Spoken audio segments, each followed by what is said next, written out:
This is my Blackjack 24 that I'm calling double down, twin motor conversion, 6S per side with way more power than this hull was ever meant to handle. The Blackjack 24 twin motor.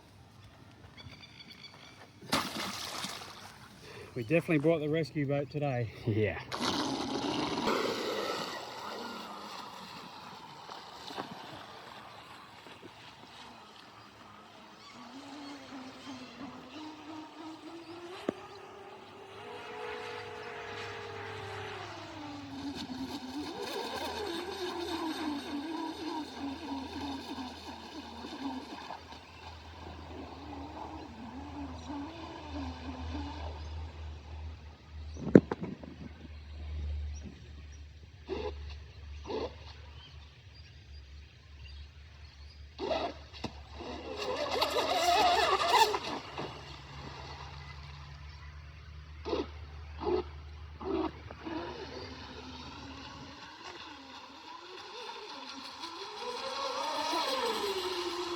Yeah, that's better on the corner though. Yeah. That kind of speed.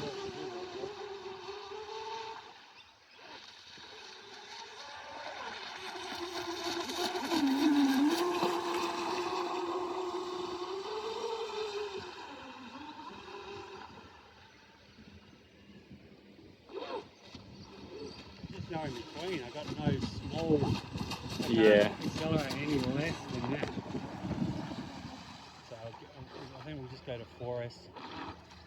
Yep. Oh, it looks undrivable. We go for smaller throttles as well. Even going down to 4S. Yeah, I think we'll try it. Okay.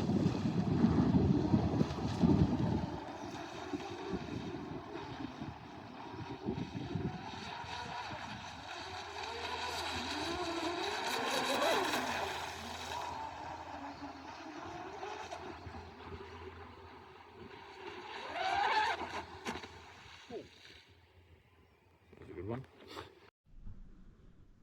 Okay, well that test was interesting. It was actually quite scary to drive, to be honest. I didn't pull anything out of the speed control in the way of throttle response, so I just left it at the normal rate, which is normally okay.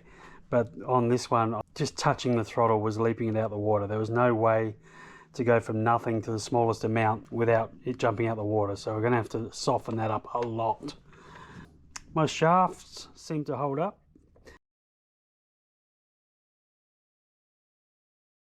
This one did walk back a little bit. I didn't have them glued in here, I just had them sitting in there, and I suppose that's understandable. Like the cable is always winding down, and it's pulled this one down a little bit. So that's easy enough to sort out. I guess we didn't really run it long enough to know for sure, you know, about heat going through here, but they did work all right. And they are free. But as free as any other boat to turn. That's nothing at all to turn that. So that's good. I'll just go over what I did to build the boat. If I start from the back, you'll see I didn't use stingers, I used struts. Every stinger I had was way too large to go into here, so I was going to have to basically put a plate here and go up into the boat to bolt it onto, and then, you know, open up this from the inside to be able to fit it all in. And then the adjuster on all the struts on all the stingers was like kind of back here, so I would have had to make, you know, a plate there to adjust it, so it would have looked weird as well as doing all the extra work. So I just chucked the struts on there. These ones should have sat about here, but I re-drilled and re-tapped the hole in the bracket here and shortened it down so it's nice and close. You can see how much angle I had on that, angling down, and it was still jumping out the water. Rudder is a 75mm rudder that we sell. The factory one was the offset one, as you might remember. The servo mount for that was over here, so I moved it over here. In the end, on this one, the servo failed, and that's what stopped us today. It turned less and less and less until it wouldn't turn at all. Just a standard servo. Oh well, we'll just put a decent one in for next time. Now, what everyone's sort of thinking about or will ask about is the motors. Why didn't I put them down the side? These are 36mm motors, 60mm long. They only just squeeze down the sides with the cooler. With the motor mounts, they couldn't fit in there. So I would have had to make up my own motor mounts to fit them in. But then to do that, that would have meant I would have had to put the batteries all the way at the front, which I didn't want to push the weight at the front, or have the batteries up high, which the batteries are way heavier than motors. So I ended up thinking, I'll keep the weight low and I'll put the motors up here. When I first put them in to reduce the angle on here, I could see like the easiest way to do that is angle the motors like that, but it just looked awful. So I just couldn't live with that. So I put them straight just to see what would happen. And judging on how easy they still turn now, I'm very happy with that. I just had no end of trouble getting these bends, because I've got a bend here and then I've got a bend that way, and then I had to straighten it up as well. So there's effectively 3 bends in here. Trying to do it all in one piece. Here's a bunch of the stuff that I cut up. Tried to use the steel one, all the copper ones. There's a few more in the bin as well. I just couldn't do it. I couldn't do it as sharp as I needed to. So that's why I went with just one small piece here, just running the Teflon liner in here, and then one piece back here. It seemed like by far the easiest way to do it.